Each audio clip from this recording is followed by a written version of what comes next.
I'm a fat kid. Or at least I was one. From my early childhood, I developed an unhealthy relationship with food, and I was bullied, and that only drove me to obsess over food even more. I soon realized that obsession was just going to be part of my life as I found obsessions with new areas, specifically the world of entertainment. It started with movies. First, there was Mrs. Doubtfire, my mother can attest. Then there was Men in Black, great flick. Yeah, then it was the Terminator. Ah! But it wasn't until 1998 that I found my ultimate obsession. Controversial boxing legend Mike Tyson was scheduled to be a part of WWE WrestleMania 14. Now, my parents weren't even wrestling fans, but even they had to see what was going to happen. And this was such a pivotal time in my life. I swear, I still remember the way my old living room was set up because I so vividly remember watching WrestleMania. I mean, I was enamored by the over-the-top characters and the unbelievable athleticism. I felt like I was watching real-life superheroes. Names like Ken Shamrock, The Rock. Everyone knows The Rock. Stone Cold Steve Austin, Shawn Michaels, Kane, and The Undertaker had hit me so hard I decided this fat, out-of-shape, unathletic 7-year-old boy was one day going to wrestle for the WWE. Yeah, I was made fun of. No, it wasn't easy, but I had a dream. I was going to wrestle for the WWE. So at 16 years old, I went to my first wrestling school, and I trained, and I worked hard, and I went from being in good shape to being really muscular. I started to look and feel like my heroes. 20, 21, 22 years old, I start wrestling top independent wrestlers who are on TV today. 23, 24, 25 years old, I became a top independent wrestler. And finally, at 25, it looks like my obsession, my dream is about to pay off. There's a company named Evolve. They have a working relationship with the WWE, and they needed a replacement last minute on their show. And I was that replacement. I was given 4 minutes, so I had a 4-minute match to impress everybody, the fans, the promoter, the wrestlers in the back, and a man by the name of William Regal, who was the WWE talent scout watching the show. And I nailed it. Thank you. Everyone was happy. Fans loved it. The wrestlers liked me. Promoter was happy. William Regal, the scout, pulls me to the side, gives me feedback, and says, "Very impressive, young man." I emailed the WWE the next day about a tryout, and they got back to me that same day. That never happens. There was a feeling of joy that I cannot express into words when I received that email. They told me next month they'll bring me into a TV taping to assess me. So naturally, I'm pumped. I'm working hard. I'm in the ring 3 days later. I'm doing something called a clothesline, and all of a sudden, I hear a loud pop, and I feel something hit me in the back of the leg. It turns out that was my Achilles tendon snapping in half. Yeah. So I go to the doctor, and he tells me, listen, this is a potentially career-ending injury. If you do come back, it could take a year, possibly longer. Now, I'm stubborn, and I'm obsessed, so I do some research, and I see that top-level athletes can return in 6 months. So I decide that's exactly what I'm going to do. I'm going to go to PT 5 days a week. I'm going to keep working out every day. Nothing changes. I'm not going to let my 7-year-old self down. So 6 months to the date of surgery, I go, I see my doctor. He looks up with a smile. "You are cleared to return." Man, I felt great. I start making phone calls for my comeback matches. It seems like opportunities are not lost. Momentum was still there. I'm getting ready. I feel physically great. I'm doing a 450-pound deadlift a week before my return match, and I come to the top and pop! This time it's my right bicep tendon. 6 months to a year out. In that moment, I was so defeated. My soul was crushed. Despite the mental warfare and the hell I went through, I did come back.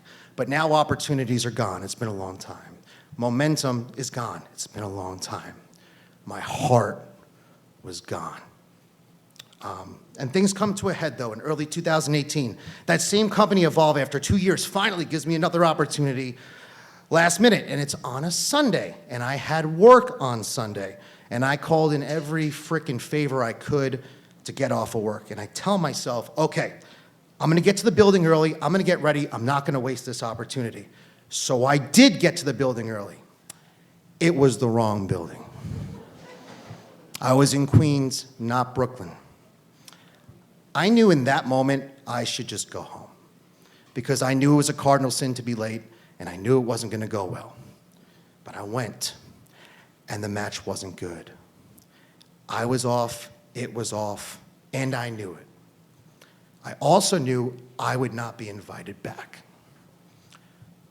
I was sick, I was angry, and I was mentally broken. I gave my whole life to this industry, my whole life, and I felt like it was all for nothing. I remember as I drove home that night, I just wanted to go home and be with my family.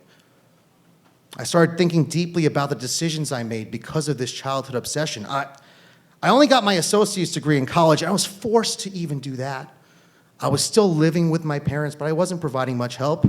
I was working odd jobs to support my wrestling habit. Then this cause comes to me, right? Even if my love comes back for wrestling, what if I do have a career-ending injury? Then what do I do? I had this thought, maybe my childhood obsession is interfering with my real childhood promise to myself, and that was just to be happy. I started to think about my why. Well, why did I want to be a wrestler so bad? Well, I wanted to be a superhero for the kids out there like me, to show them that they could do it too. I did it because I wanted to help people. That was my passion. So then I started to think, well, maybe there's other areas of life that I could find happiness and that I could help people, that I could use my story as a vehicle to help them achieve their goals. And that's when I started my own fitness business. And I found that I could do that. I could use that story as a vehicle to help people. I could help people in a more interpersonal way to achieve their goals. I realized that maybe, just maybe, wrestling was just a vehicle for me to overcome childhood obesity, to take the road less traveled, and to change my life forever, because that depressed, unhealthy, upset kid was never coming back. I had overcome that. I didn't need to be a professional wrestler anymore. And I was okay with that for the first time in my life. So of course, about a year after this decision, I've made peace. I get a phone call. It's my old tag team partner. He's like, hey bro, why don't we team up again? I'm like, oh, I don't know. He's like, come on, one, it'll be fun.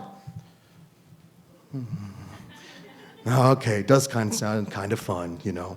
So, you know, we do one turns into two turns into three, all of a sudden I'm wrestling every weekend again.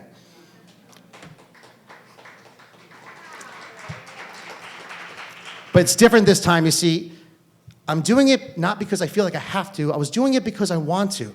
Despite the obsession part, I did always just love professional wrestling.